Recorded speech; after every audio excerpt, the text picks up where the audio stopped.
sama ng panahon. Pero nandito po tayong lahat upang ating purihin at sambahin ang ating Panginoon.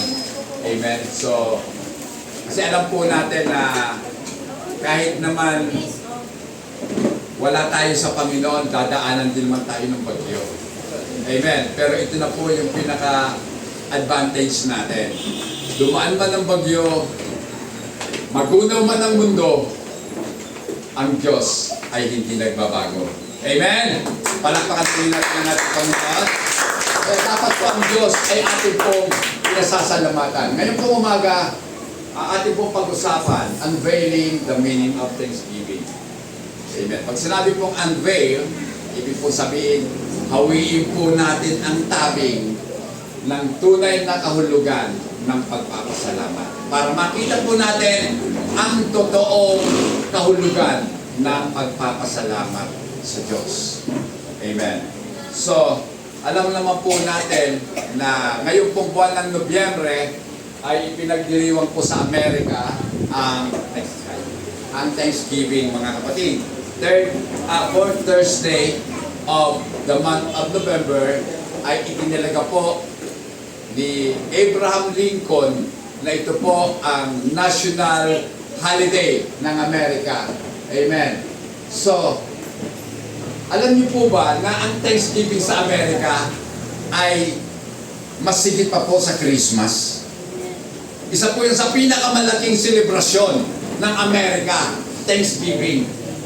Amen. Pero sa atin pa, may Thanksgiving Day? Di ba wala? Mga kapatid. Pero may nakita po ako, meron din po dati. Kaya lang, inalis din po. Kasi nga po, alam naman po natin sa history na ang Pilipinas ay naging kolonya ng Amerika. Amen? From 1898 hanggang 1946, tayo po ay kolonya ng Amerika. Kaya nga po, meron din po tayong Thanksgiving. At sa katotohanan mga kapatid, ang Pangulong Quezon ay diniklara po noong 1935 na ang Thanksgiving sa Pilipinas ay national holiday. Amen. Holiday yan. Kaya lang inalis na po nung nagkaroon po ng EDSA Revolution, tinanggal natin Thanksgiving. Ay, wag naman kung bakit tinanggal.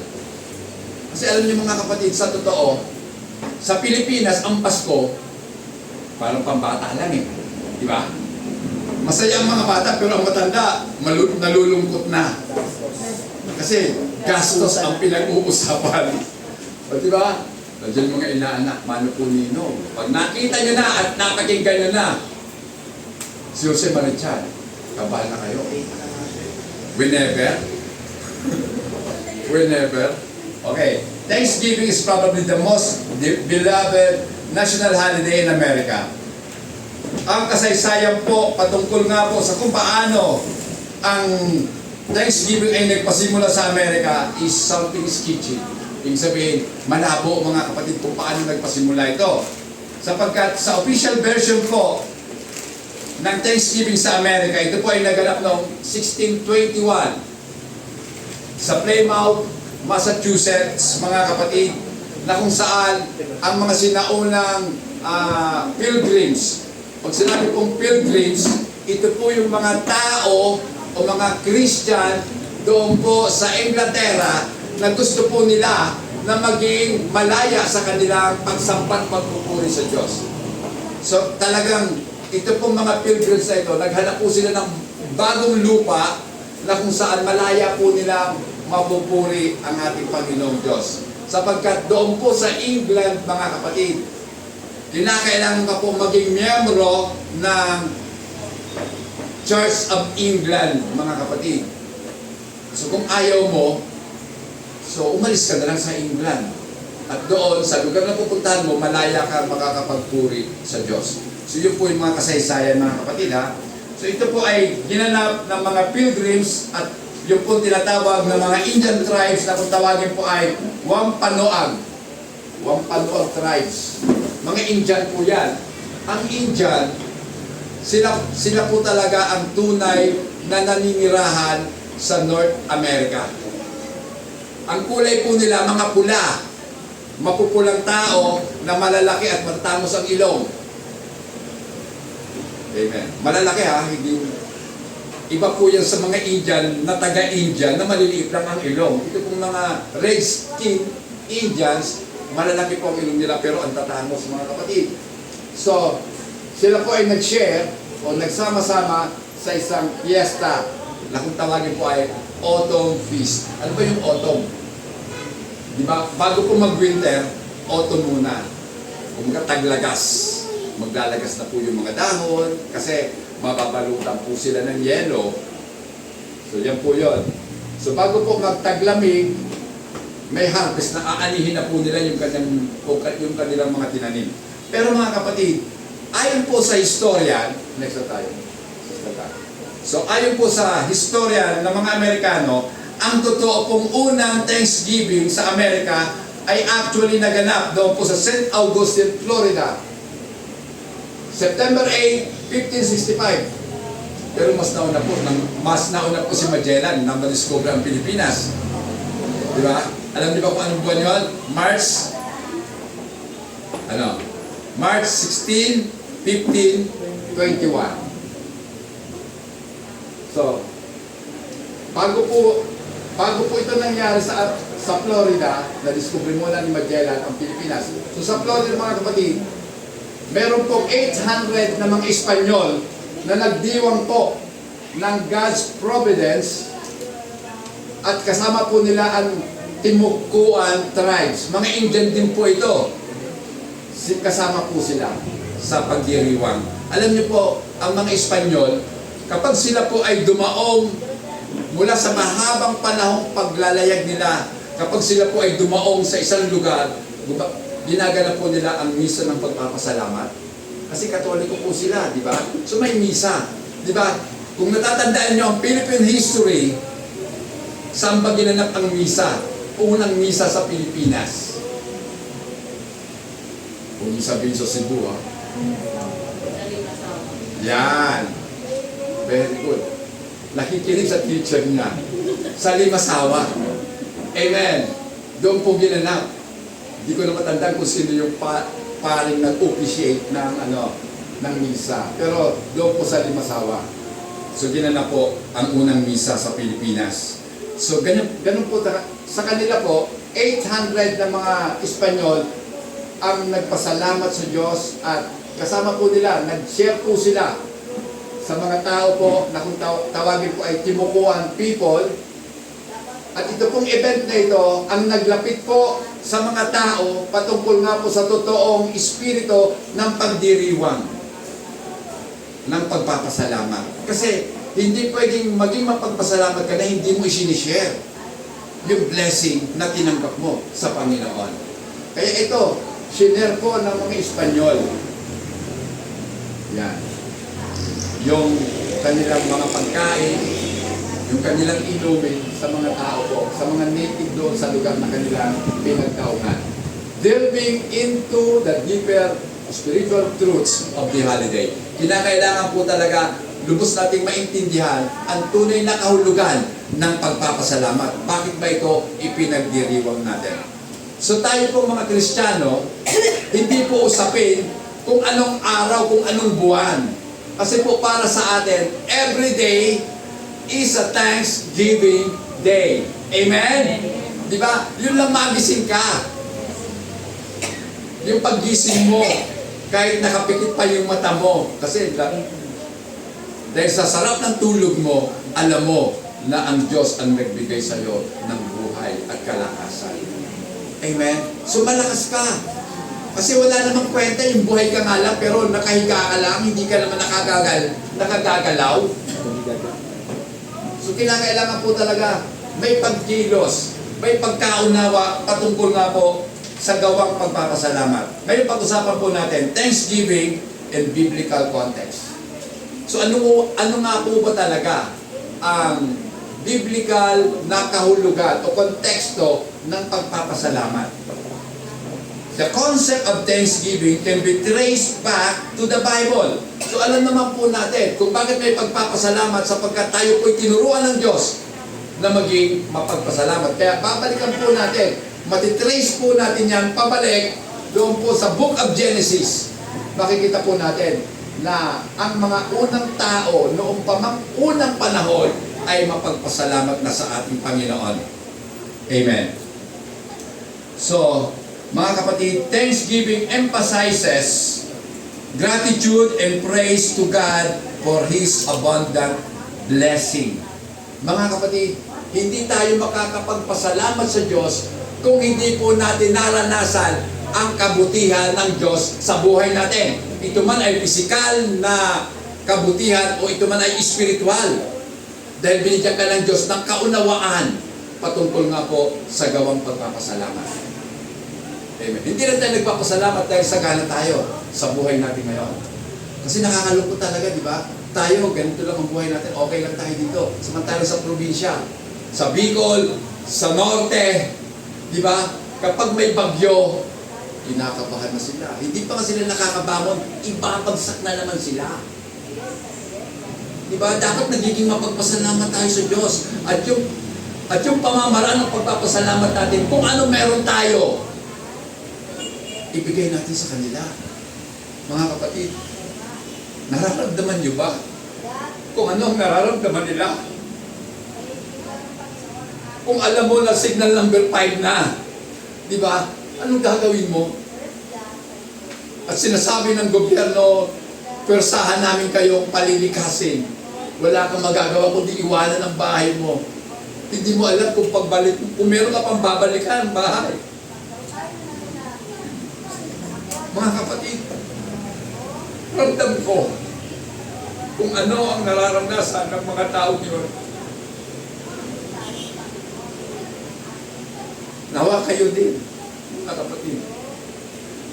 Dahil alam ko na mungusap din sa inyo ang Espiritu ng ating Panginoon.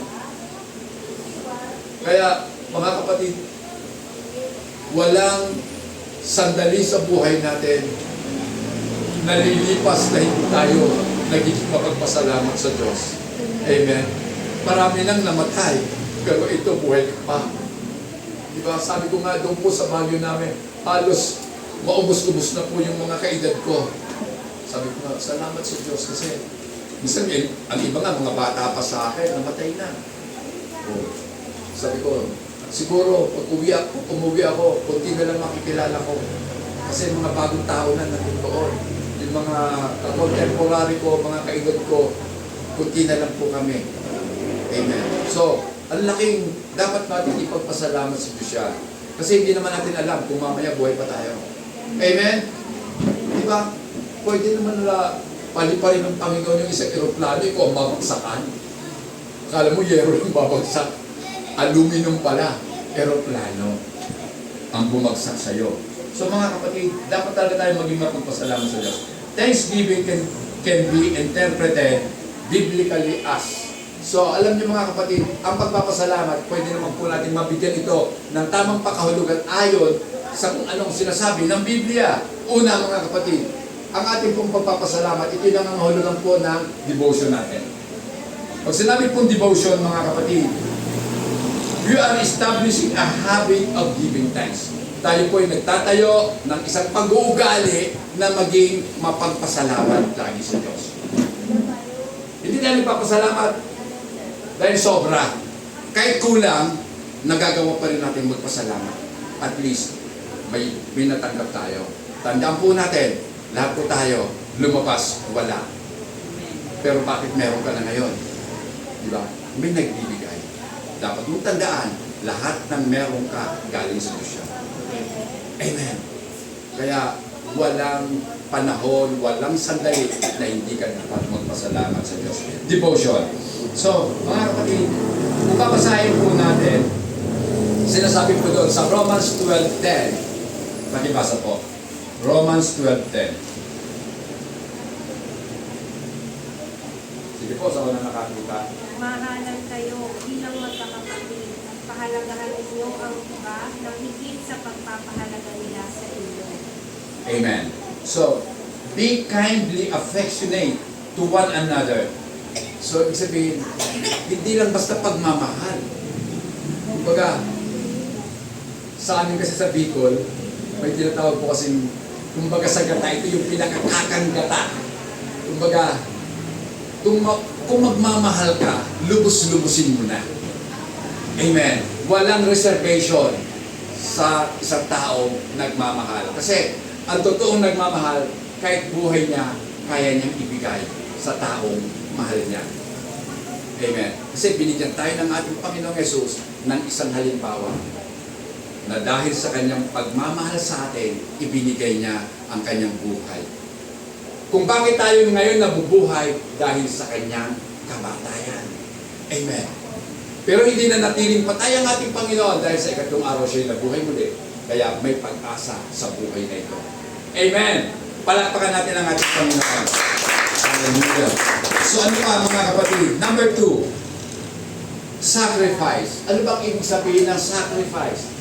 Alam lang natin at lagi natin napapakinggan, sinasabi ng mga magulang, kayong mga anak namin, hindi nyo nalalaman kung ano sakripisyo ang ginagawa namin para lamang sa inyo. Amen. So sacrifice. Kung babasahin po natin, Hebrews 13:16. Pakibasa ko. Anong sinasabi ng may akda ng Hebrew?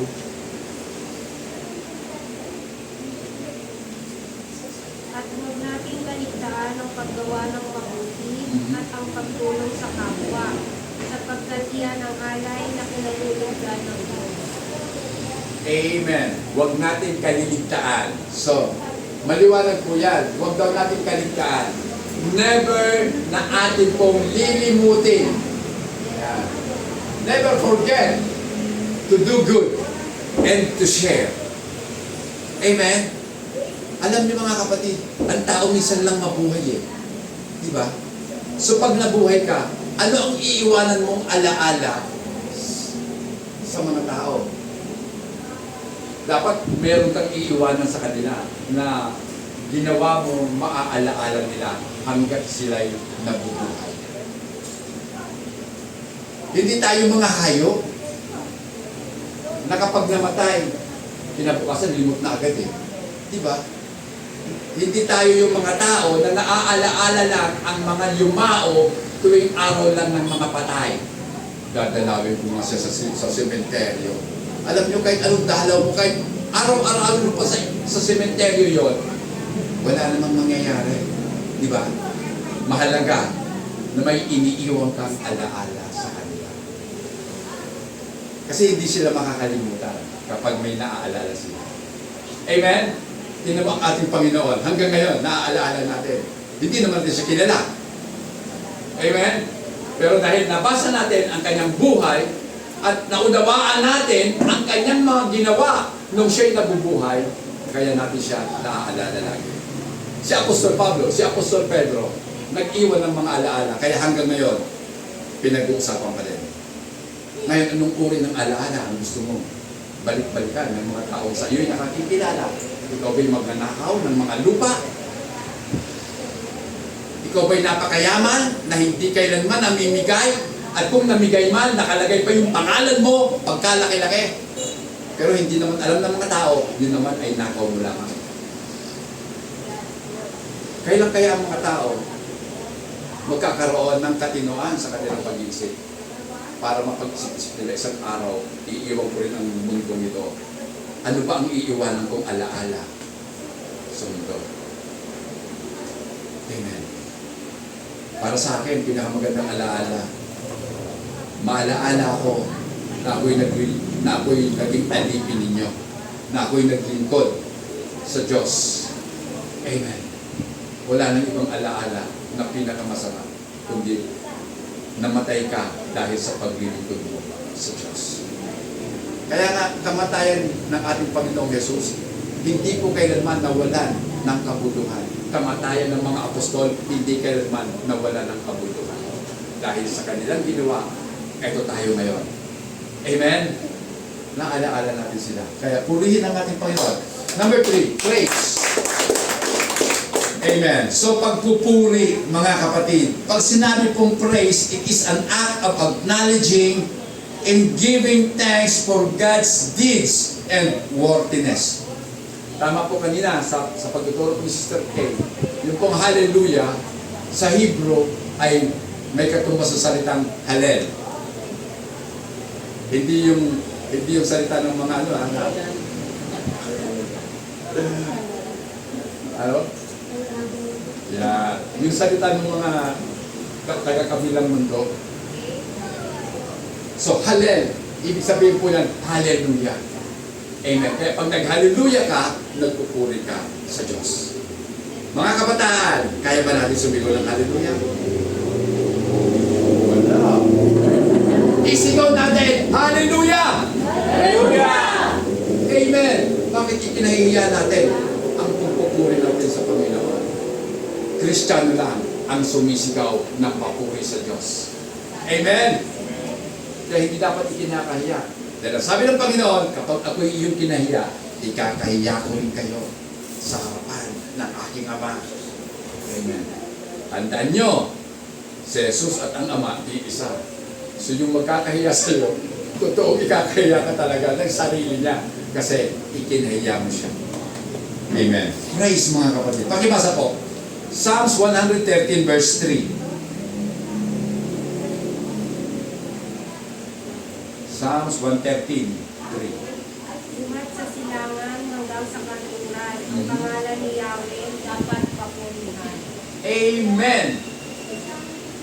Ito mga kapatid ha, maganda sa English mga kapatid.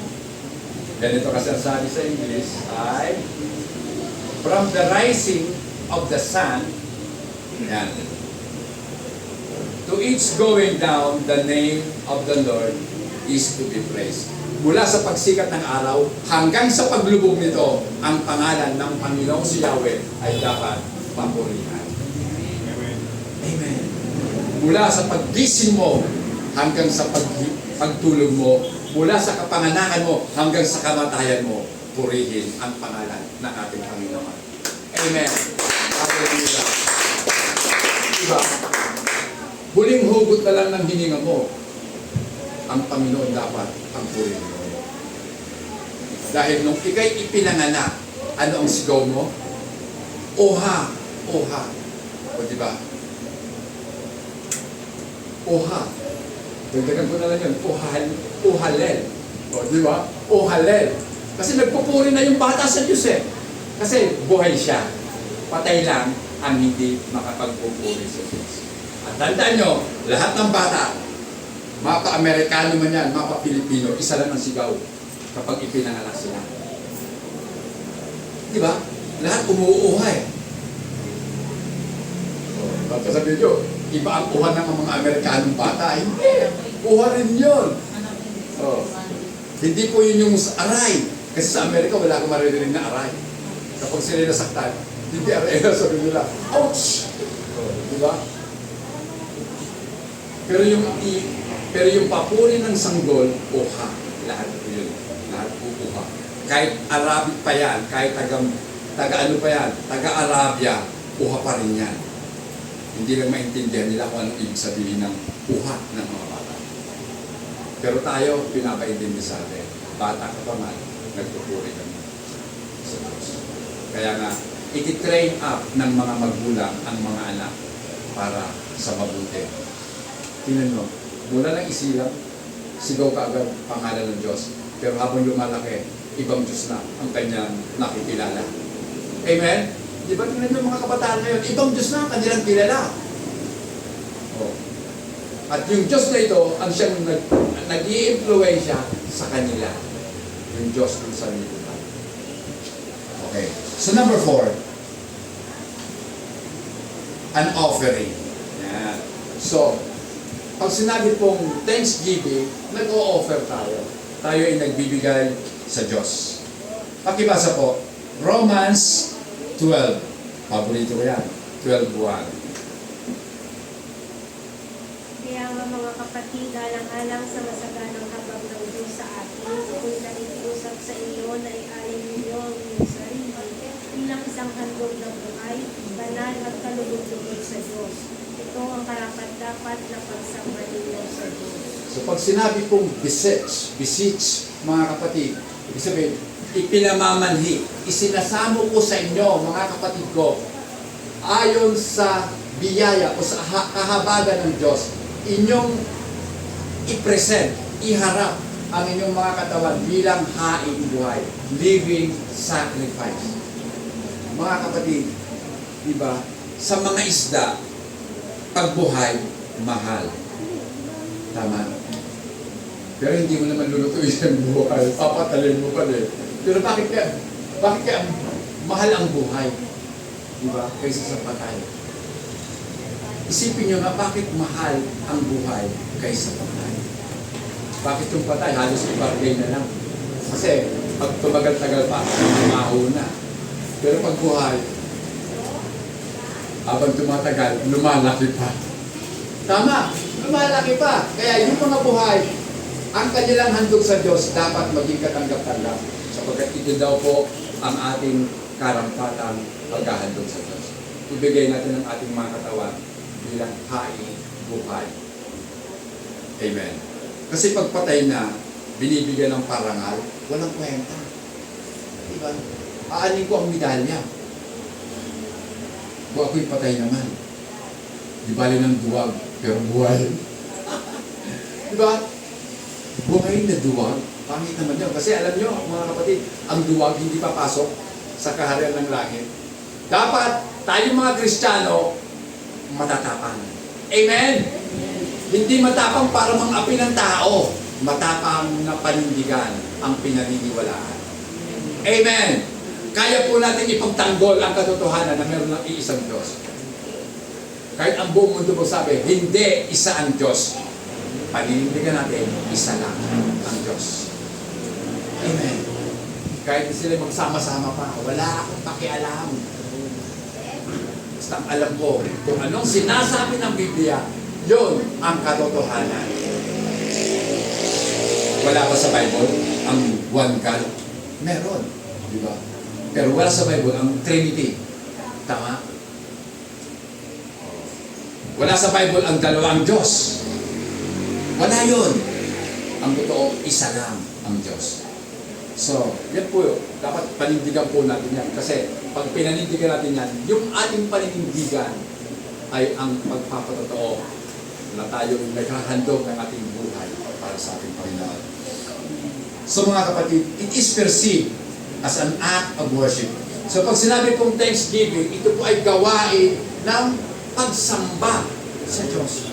Kung tayo po ay nagpapasalamat, tayo po ay sumasamba sa Diyos. Expressing gratitude for all things God has provided. It has both historical, ayon nga po doon sa Genesis chapter 14, verse 20, nakasulat po doon. Historical yan. Kasi si Abraham, after na siya'y manalo sa pagkikipagdigma, nung makita niya po si Melchizedek, nagbigay siya ng kanyang ikapo. Diba?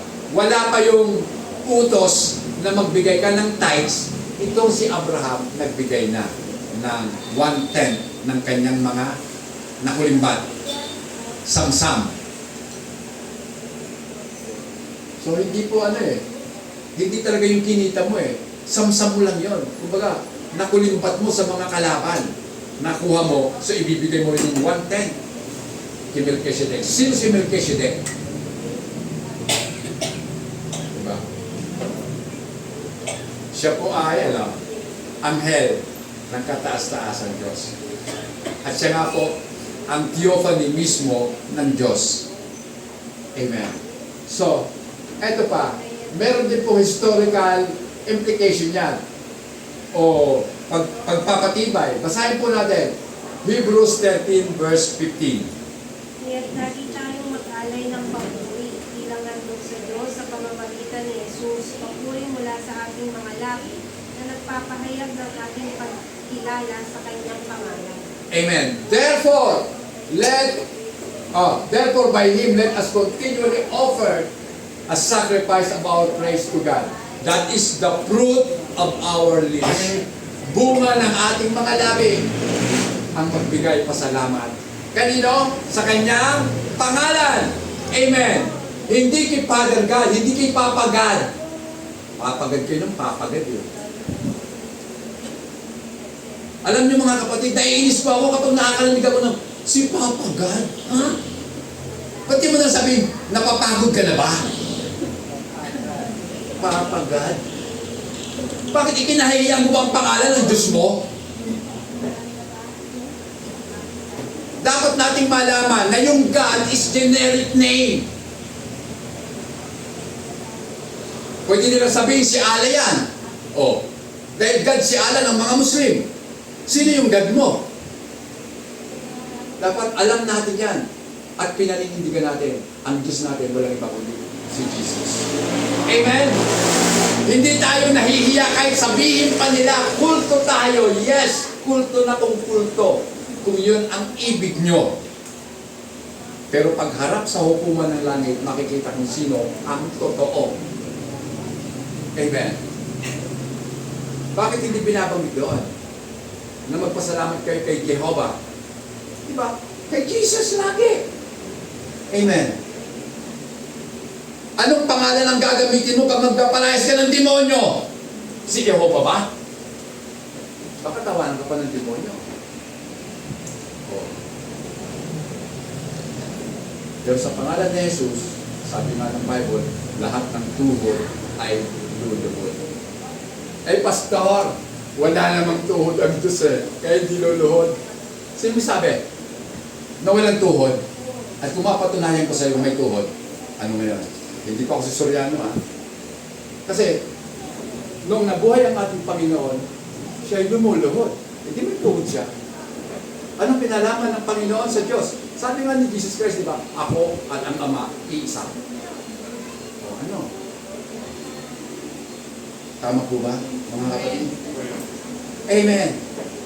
So, hindi tayo dapat matakot. Hindi tayo dapat mag-shrink. Para mangliliit ka kapag ang kaharap mo mga Trinitarian. No! I'm proud to be called one God believer. Amen. Tayo po ay mga one God believer. Kasi pag sinabing oneness, iba ang kahulugan ng oneness sa one God believer. Tayo po ay one God believer. Kasi pag sinabing oneness, kaya kasi sinasabi nila, nag-unite lang, nagkakaisa, di ba? Pero pag one God believer, maliwanag yun. Maliwanag pa sa sikat ng araw, naniniwala sa isang Diyos lang. Amen. Pwede natin sabihin, ang Diyos, yung Ama at si Jesus, iisa. Talagang one mission. Pero tayo po ay one God believer. Pero paliwanag nila dyan, nagkakaisa lang daw sa layunin ang Panginoon sa kayong Ama. Ibig sabihin, dalawa sila. Diba? At ito sinabi, kausap ng ating Panginoong Jesus, ang kanyang alagad, na si Felipe. Anong sabi ni Philip? Lord, show us the Father, and it is sufficient for us. Ipakita mo ang Ama, Panginoon, at kami sapat na. Anong sabi ng Panginoon? Felipe, matagal na tayo magkasama, pero bakit hinahanap mo sa akin ng Ama? Hindi ka ba naniniwala na nakakita sa akin? Nakakita na sa Ama? Ibig sabihin, ang Diyos po nakikita at makikita. Pero bakit may sabi sa Bible, walang nakikita sa Diyos na nabuhay? Magandang topic yan, di ba? Mabibigat. Pero yun ang gusto kong ituro sana. Kaya lang, ma-out of topic na tayo. Mga kapatid, eto na.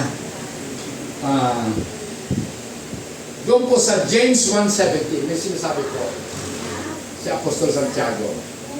Ang lahat ng mabuti at ganap na kaloob ay buwan sa Diyos mula sa Ama na lumikha ng mga tanglaw sa kalangitan.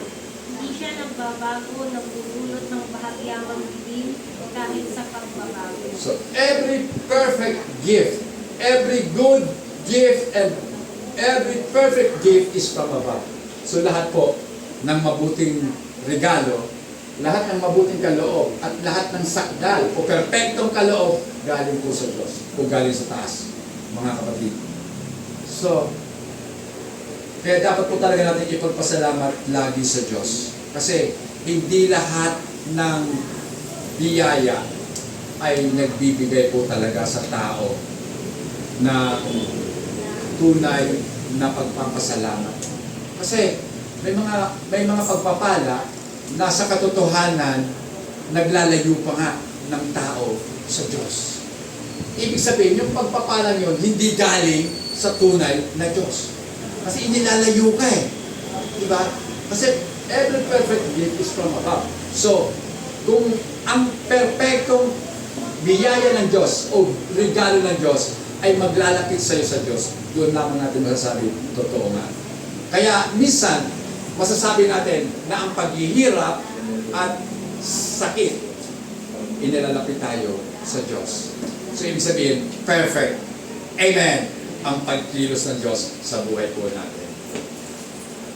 Yung kawalan mo, ang siyang nagpalapit sa iyo sa Diyos, para sa Diyos, perfect yun. Amen. Sa kaisipan ng tao, questionable. Pero sa kaisipan ng Diyos, perfect po yun. Amen. So sa Old Testament, mga kapatid, ito yung kanilang pamamaraan. The Old Testament highlights thanksgiving as an integral part of the life of God's people. So pag sinabing integral part, bahagi na po ng buhay nila ang pagsamba sa Diyos. Amen. Isipin nyo, kaya nga meron pong tinatawag na tabernacle, tabernakulo, yung pong portable na lugar na kung saan sila po ay nagtitipon sa Diyos. Portable po yun. Tolda. Amen. Yan po yung tabernacle. Kasi hindi pa po ipinatatayo ng Panginoon yung templo. Kaya kahit sila naglalakad sa disyerto, pag araw ng pagsamba, itinatayo nila ang tolda at doon nakapaikot po sila sa tolda. At sila ay sumasamba sa Diyos. Ibig sabihin, habang nabubuhay tayo, dapat tayo sumamba sa ating Panginoon. Amen. So, bahagi na po ng kanilang buhay yan. Offering of thanksgiving and praise were made during temple gathering. So, nung naitayo na po ang templo, lalo na po silang naging masigasig sa kanilang pagsamba sa Diyos.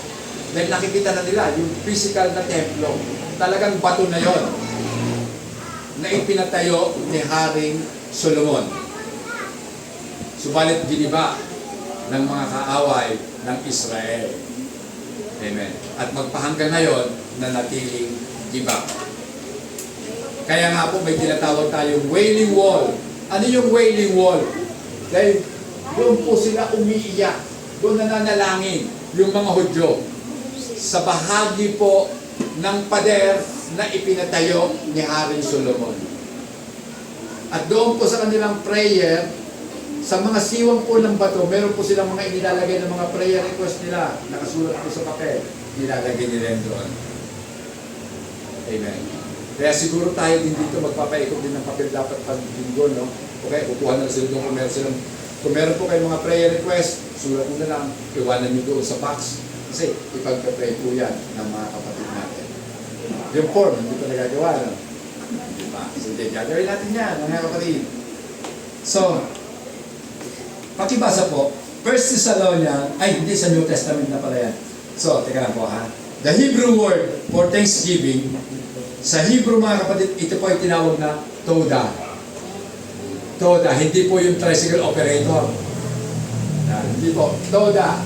Yan po. T-O-W-D-A-H. Toda. Ang ibig pong sabihin, confession. Pag sinabi pong confession, sinasabi mo, ipinapahayag mo.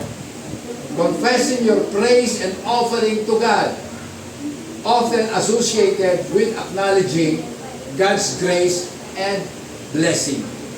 So, kung tayo po yung nagpapasalamat, ina-acknowledge natin, kinikilala po natin na lahat ng ating ipinagpapasalamat ay galing lahat sa Diyos. Amen. Galing lahat sa Diyos. Yung suot-suot mong sapatos, yung suot-suot mong damit, galing lahat sa Diyos. Kaya dapat ipagpasalamat po natin. Amen. Ngayon, mga kapatid, may tanong lang ako. Kailan nyo ba isusuot yung pinakamag-aral yung damit? Kailan? Kapag nakahiga na, o habang sumasamba sa Diyos, isuot mo na yung pinaka-the best na damit. Amen? Hindi ba Sister Weng? Sister Kim? Sister Jo? Sister Penny, di ba? Ayoko nga isuot yung barong na kung ako'y hihiga na lang. Ayoko nun. Kumbaga, isuot na natin sa ating pagharap sa Diyos. Amen? Baka naman pag nakakita sa linggo, lahat kayo nakabago, ha? Well, hindi po bago ang pinag-uusapan. Ang sabi ko lang, the best na damit natin. Kung yun ang paborito mong damit, kahit linggo-linggo mo suot yun, okay sa akin yun. Amen? Paborito eh, the best yun para sa'yo. Eh, gamitin mo. Dito po, wala pong prescribed na damit. Kung ano sinasabi ng Bible, gawin natin. Anong sabi ng Biblia? Magdamit kayo ng may kahihinan. Amen. Hindi nanunukso. Tama? Yung damit nyo dapat mahinig. Pero hindi ko sinasabing sayag hanggang lupa, ah. Kung para sa iyo okay na yung hanggang tuhod, di hanggang tuhod lang. O, di ba? Kasi, halimbawa, hindi naman ito sa pagmamaliit sa mga maliliit na. Maliit ka na nga. Tapos ang suot mo pang damit, ang haba. Yan yun, sabi, ano ka ba? Cooking can? Kasi, parang kumiksi ka lalo. Diba? So, ibabagay naman natin. Pero huwag naman yung kita nakayukot nyo. Bagay ko yung mahaba. Hindi, yung po sinabi kong cooking can. Kayo na nga lang magbigay ng kahulugan. Pero kahit na cooking can yan, sa harapan ng Diyos, maganda yan. Kasi sa Diyos, ang tinitingnan, hindi panglabas na kaanyuan, kundi yung kalooban ng tao. Puso ang issue, mga kapatid. The matter of heart, ito po yung pinakamatindi sa lahat. Kasi sino nakakikilala ng puso ng tao? Hindi ba ang tao mismo at ang Diyos lang? Pwede tayong magkunwari, punta ka dito, ang saya-saya mo, pero umiiyak pala ang puso mo. Di ba, lungkot na lungkot ka. Mga kapatid, sa buhay natin, kinakailangan po talaga matuto tayo.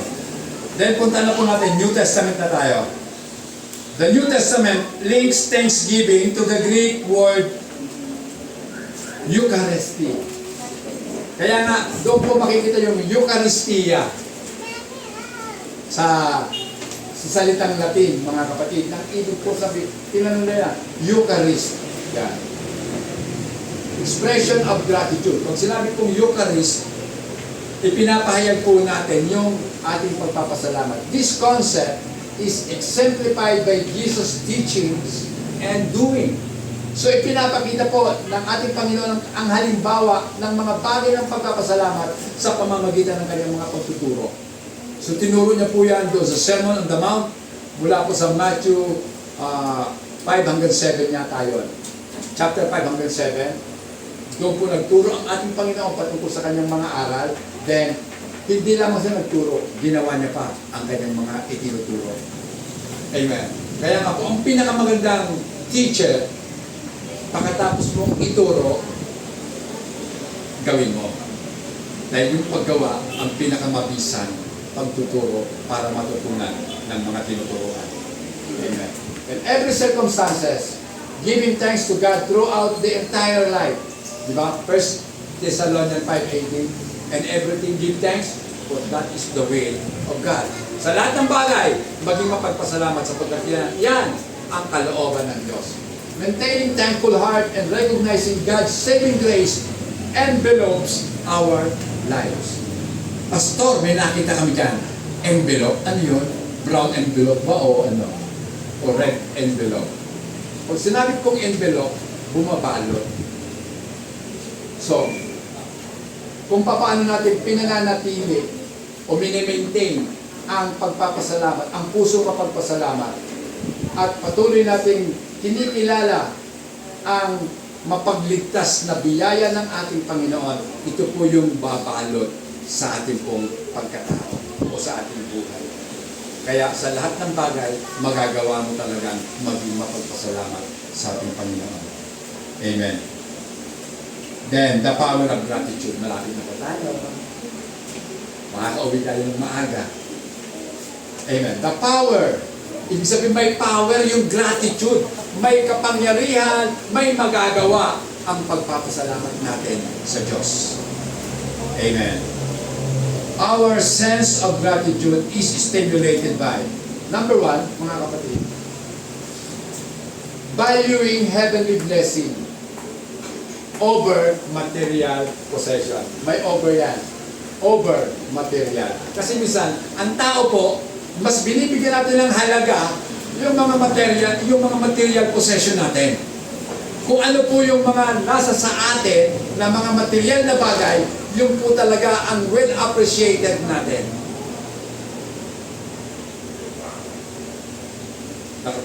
Nakapagpagawa ka ng worth 5 million na bahay. Wow, mansyon. Ay, di ba? 5 million? Bahay lang. Pero pa yung mga ipapasok sa loob ng bahay na worth 2 million, 7 na. Yung sasakyan na igagarahe, worth 2 million din. Bakit 2 million, Pastor? Ang mahal naman yan. Mura pa yan. Pick up lang yun. 2 million na yun. Di ba? Kasi pangarap ko talaga pick up. Bakit pick up? Maliit na truck. Masarap po yun. Kesa sa kotse. Kaya lang mas mahal ang pick up. Kasi kung meron tayong ikakarga, doon na lang ikarga. Diba? Okay. So, pahalagahan po natin yung mga heavenly blessing. Ano ba yung mga heavenly blessing na dapat po natin bigyan ng pansin? Ano ba yun? Yung masaya ka. Diba? Ang saya, hindi pwedeng bayaran ng pera. Walang katumbas na halaga ang pagiging masaya. At ang totoong saya na hindi lumilipas, ang sayang galing sa Panginoon. Amen? Dahil yung sayang galing sa Diyos, nagbibigay lakas. Diba? Kumakanta nga tayo, the joy of the Lord is my strength. Diba? The joy of the Lord is my strength. Pero kumakanta ka, ganun lang.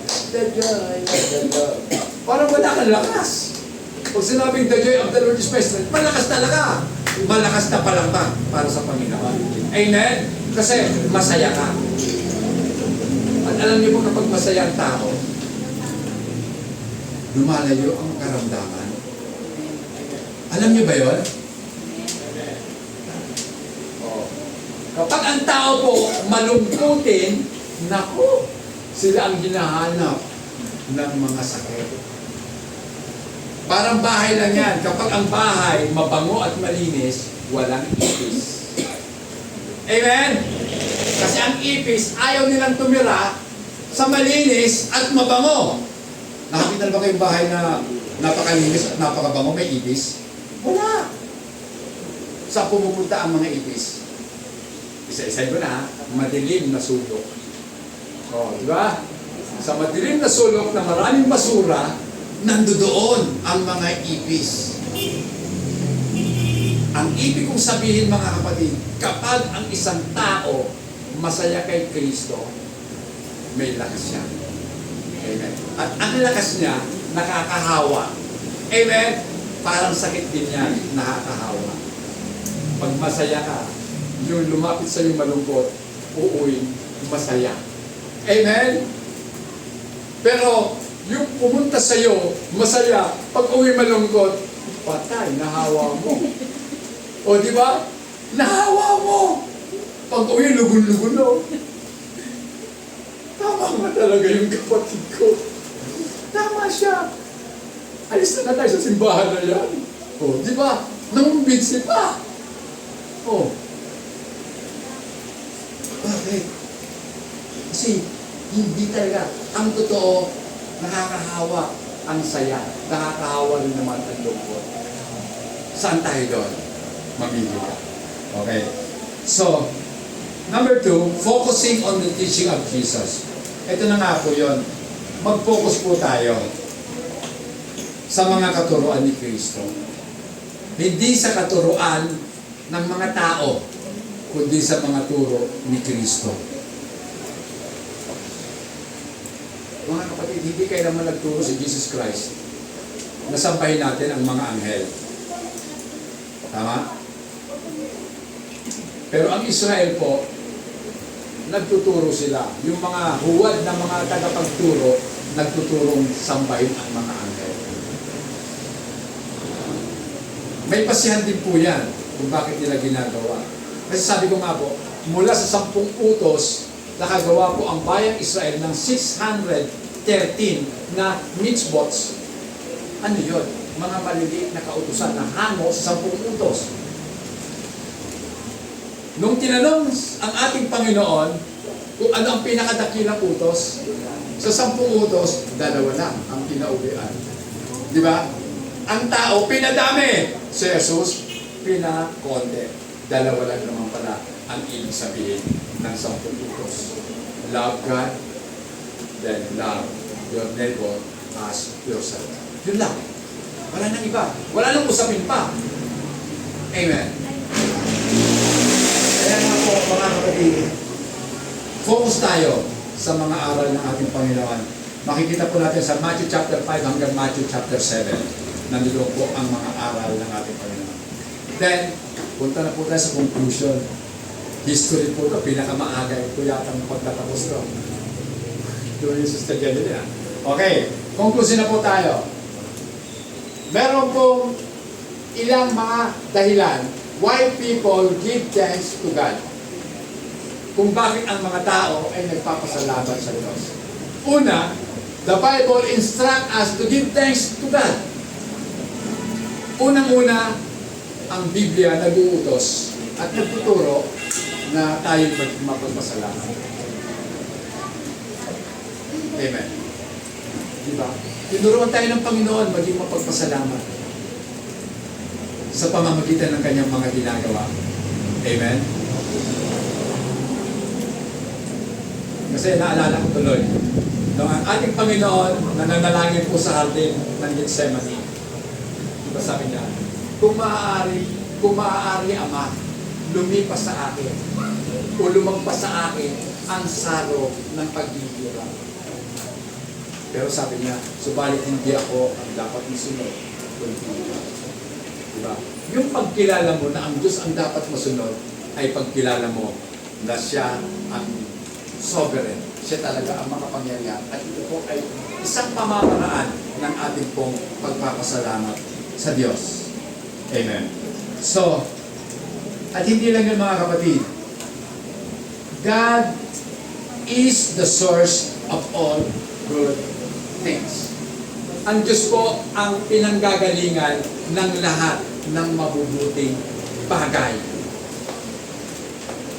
Amen. So mabuti ba ang taong magkasakit? Ano kaya, mga kapatid, ang pwede nating maging sagot? Kapag may nagtanong, mabuti ba? Kasi sa simbahan ninyo, lagi nyo sinasabi, mabuti ang Diyos. Ngayon kung nagkasakit ka, masasabi mo pa bang mabuti ang Diyos? Amen. Mga kapatid, ang katotohanan, lahat ng ginawa ng Diyos mabuti. Kaya lang, nung pumasok ang kasalanan, nanaig ang kasalanan sa buhay ng tao. Kaya ang tao ngayon, nagkakasakit na. Kaya ang tao namamatay dahil sa kasalanan. Dahil ang sabi ng banal na kasulatan, ang kasalanan ng tao ang nagpahiwalay sa atin sa Diyos. Our sin separates us from God. Diba? Inihiwalay tayo ng Diyos dahil sa ating mga pagkakasala. Kung tayo nahiwalay sa Diyos dahil sa kasalanan natin, dahil sa pagmamahal sa atin ng Diyos, hinanap niya tayo. Tinawag niya tayo. At nilapitan niya tayo. Amen! Hindi tayo ang lumapit sa Diyos. No one seek God. Sabi, di ba? Walang taong naghanap sa Diyos. Kaya imposible na masumpungan ng tao ang Diyos. Kasi wala nang naghahanap. Dahil ang katotohanan, ang Diyos ang naghahanap. Sabi ng Panginoong Jesus, I came to seek which was lost. Ako'y naparito upang hanapin silang mga nawawala. Amen. Kaya kung ikaw ay nakaupo dyan, ibig sabihin, dati kang nawawala at natagpuan ka ng Panginoon. Kaya pinauupo ka dyan. At nais ng Diyos na hubugin ka sa pamamagitan ng kanyang mga aral. Amen. Sa pamamagitan ng kanyang salita, magbabago ang buhay po natin. Hindi ko po sinabing yayaman ka. Magbabago ang buhay mo. Tandaan mo, ang buhay ay hindi po kung anong kinakain mo, kung ano ang iniinom mo. Ang buhay ay yung bang masaya ka sa Diyos. At pinaghaharian ka ng kanyang Espiritu. Yun po ang buhay. Yan ang totoong buhay, mga kapatid. Na ikaw ay nakakonekta. Connected ka sa Panginoon. Di ba? Kayo, inis na inis kayo pag walang wifi. Di ba? Walang wifi. Oh, di na yata ako mabubuhay. Oh. Di pa rin na lang, may data ako. Oh, di ba? May data kayo? Sa bahay, may wifi. Sa labas, may data. Pero, bakit hiwalay ka sa Diyos? Bakit nahihiwalay ka sa pinanggagalingan ng buhay? Dapat mga kapatid, lagi tayong nakaugnay sa ating Panginoon. Amen? Then, God's character is good. Sapagkat, bakit kinakailangan natin laging nakaugnay sa Diyos? Sapagkat, ang Diyos natin ay mabuti. Amen. God is good. Amen? At ang sabi ng Panginoon, doon sa binatang mayaman, bakit mo ako tinawag na mabuting guro? Isa lang ang mabuti. Ang Diyos. So, kung isa lang ang mabuti at ang Diyos lamang ang mabuti, nangangahulugan si Jesus ay Diyos. Kasi tinawag siyang mabuti. Mabuting guro. Amen. So sasabihin nila, hindi naman pastor mali ka dyan. Hindi yun affirmation. Hindi nga Hindi affirmation yun, kundi yun ay tinatawag na deklarasyon na ang ating Panginoon ay mabuting Diyos. Amen. Then, hindi lamang siya mabuti, siya po ay gracious. Ibig sabihin, mapagpalang Diyos. So, mapagpala. Gusto natin lagi ng pagpapala. Pero ayaw natin sa Diyos na mapagpala. Paano ka mapapagpala? Amen? Diba? Ang mga tao, tumatawag din sa Diyos pag may mga kalamidad. Di ba ngayon, mapapasok sa FB lahat, Panginoon, i-adya mo po kami, iligtas mo po kami. Sabi ko, dapat talaga araw-araw may bagyo. Para laging kabahan na kayo. Amen? Pero, di ba kayo nagtataka mga kapatid? Sunod-sunod, malalakas. Ang category talaga, super typhoon. Oh. Tapos marami lang ipinapakita. Dahil sa Bicol doon, nagkulay-kulay yung langit Di ba? Nakita niyo yun sa Facebook, no? Ang paliwanag ng pag-asa, maganda paliwanag nila kasi scientific yun Bakit makula ang langit? Merong high pressure, at yun ay, kumbaga, pag nagsanib sa kayong low pressure, nakakalikha po siya ng kakaibang kulay. Pag hindi orange, pula. Amen. Sabi ng matatanda, masamang pangitain. Di ba? Naalala ko talaga yung lola ko dati.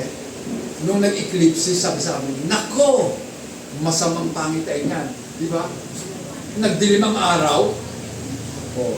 Palibasa na hindi pa scientific ang tao noon, kala nila, kakaiba.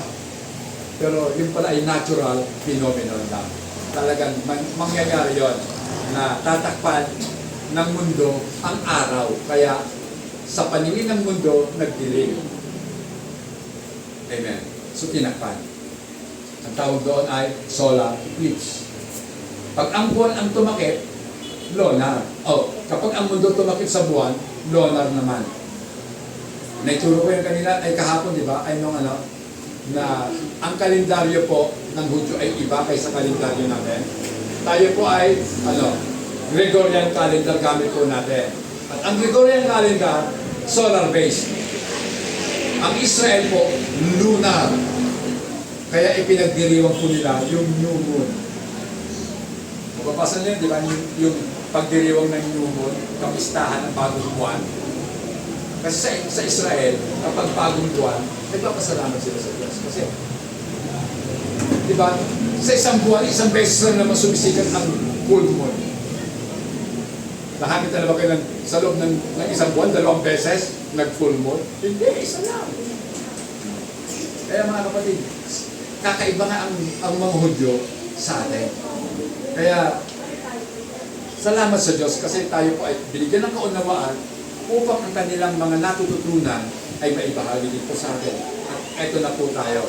Tayo po'y tinatawag ng banal na kasulatan na mga anak din naman ni Abraham sapagkat si Abraham ang ama ng pananampalataya. At kapag ang isang hintil ay sumampalataya na, siya po ay itinuturing ng Israelites, spiritually. Tayo po ay spiritual Israel. Amen. Ang Israel, sila po yung ethnic Israel. Sila po talaga yung bayan ng Diyos. Literal. Pero tayo na po ngayon, spiritual, ang bayan ng Diyos. Dahil kung sino ang tinatahanan ng Espiritu ng Diyos, sila po ang bayan ng Diyos. Amen. Kaya palakpakan po natin ang ating Panginoon. Tumayo po tayo lahat. Purihin ang ating Panginoon.